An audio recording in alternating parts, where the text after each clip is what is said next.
Ayan guys, ayan kahirap po sa sitwasyon ni tatay guys, o hirap sa isang anak guys. Makikita mo yung tatay mo na medyo nahihirapan po. Ayan po.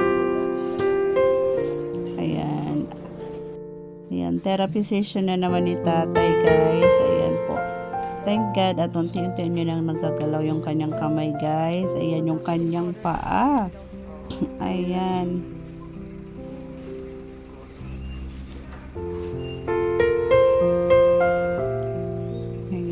Go tatay, ayan, laban lang, ayan po, ayan guys, si tatay po ay isang stroke survivor guys, ayan.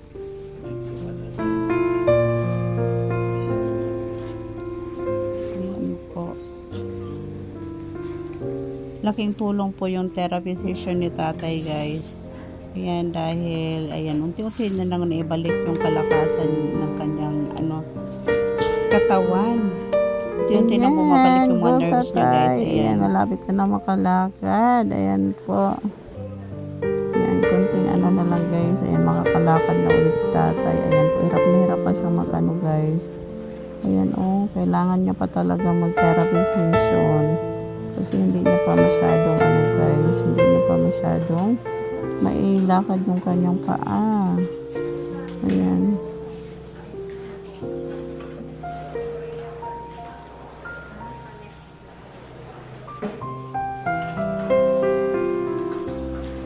Ayan, go tatay, kaya mo yan. Ayan po. Ayan, para makalakad ka na ulit.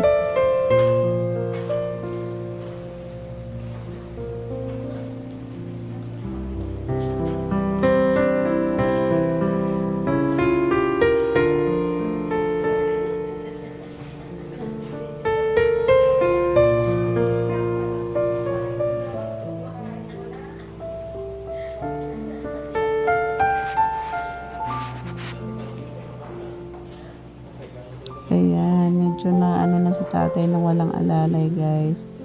Ayan po. Nakapag na siya, nakalakad na siya ng walang hindi siya hinahawakan.